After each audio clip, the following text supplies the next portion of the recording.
to ensure the integrity of their own courtroom. And more than that, the judge just has to be mindful of the relationships they have with the lawyers in the county, and lawyers in general, and other people in the community, to make sure that we don't share privileged or confidential information that would be part of the case. It can be a very difficult task. I would have to assume for a judge to do that, but you have to be vigilant. Again, because people must have faith that the system is working fairly, for them. Mr. Gilman.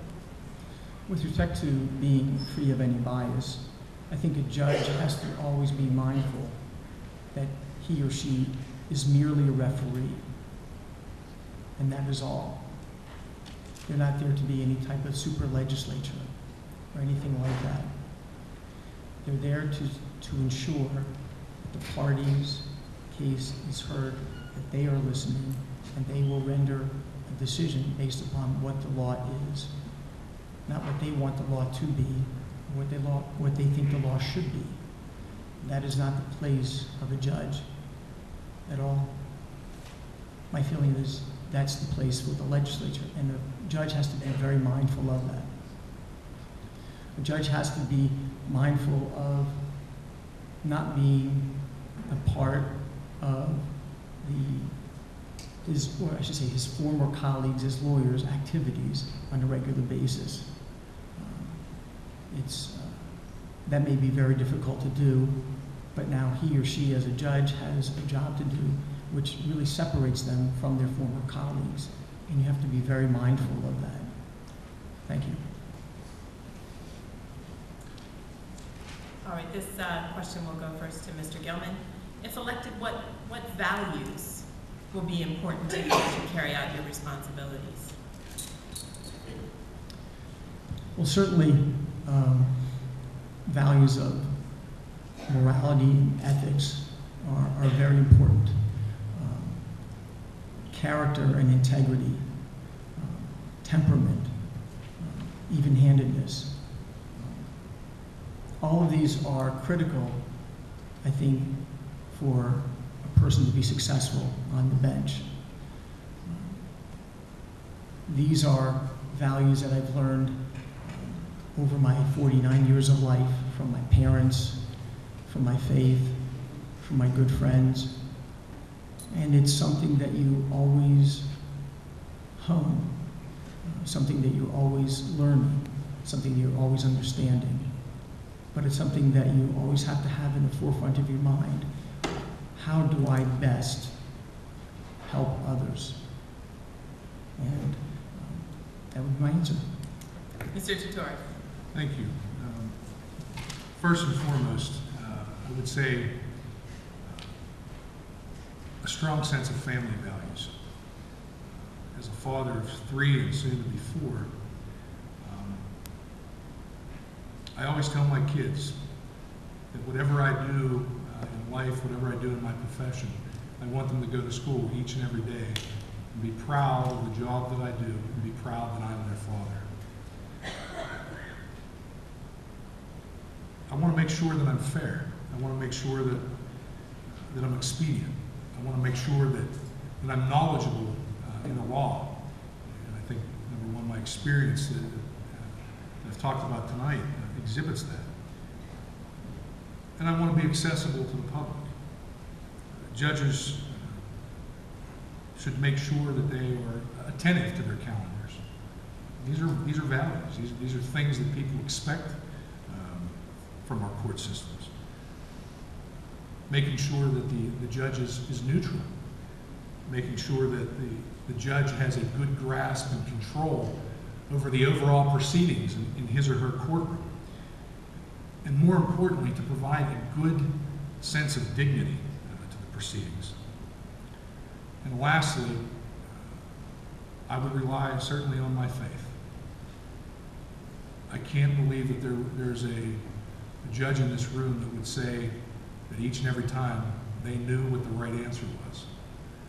And I'm sure I'm going to come across situations when I won't particularly know what the right answer is. And sometimes you just have to pray about it or follow your heart. And I will do that to the end. This is the last question before closing statement, so we'll go first to Mr. Tutoris. What are the most important factors a voter should consider in deciding which judicial candidate to vote for?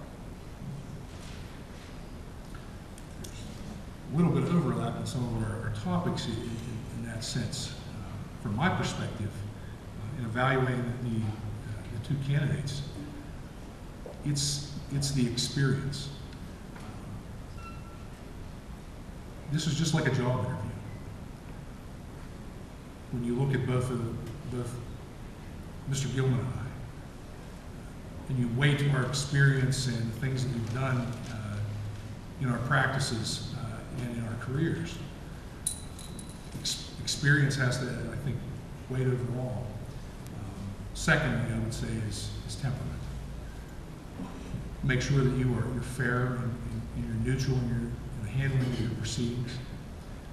Again, treating everyone as they would want to be treated. I believe that the respect that a judge deserves should be earned. It's a two-way street, both from the litigants and also from the judge themselves. They must be fair. They must be a good thinker. They must be able to think quickly on their feet in responding to objections. And more than that, they need to be decisive, as I've said previously. Motions court in the courthouse is really the lifeblood of the court system. Every morning, most of the judges are in their courtrooms hearing routine matters as cases proceed.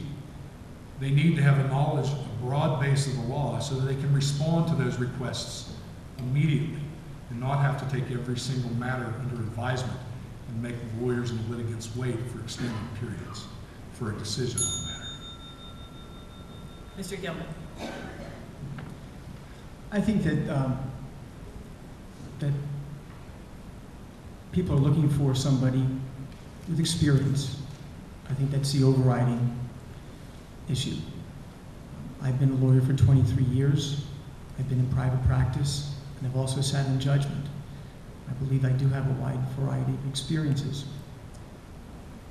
I think also that people are looking for somebody who is a good listener, and that is something that you have to learn how to do. How am I supposed to solve this person's problems? And in doing that, you have to listen to every word. And what I've learned actually on the campaign trail is that as I talk to many people, words have denotation and words have connotation. What is the person really trying to tell you? And I think being a very good listener is critical.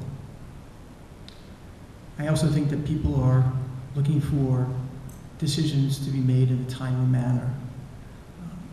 Sometimes it takes years to get to the courthouse.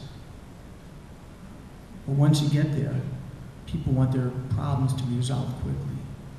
And how can that be done in a judicious yet expedited manner? And that's my answer. All right, Mr. Tutoris, closing statement. Okay, thank you. Nearly a year ago, I started a conversation with people of Washington County about why I'm the best choice to become the next judge of Washington County. I've been to thousands of your homes. I've stood on thousands of your porches. And in some cases, I've actually sat in your living rooms. All that I did with the intent to give you an opportunity, give those people an opportunity to get to know me and to see who I really am. During that time, I've treated this campaign like a job interview. When choosing to hire an employee, you look for the person who best meets your needs. You look for someone who knows the local community. You look for someone who has the broadest base of practical experience in their field. Clearly, I am the candidate for judge that is the most highly experienced. My opponent has filed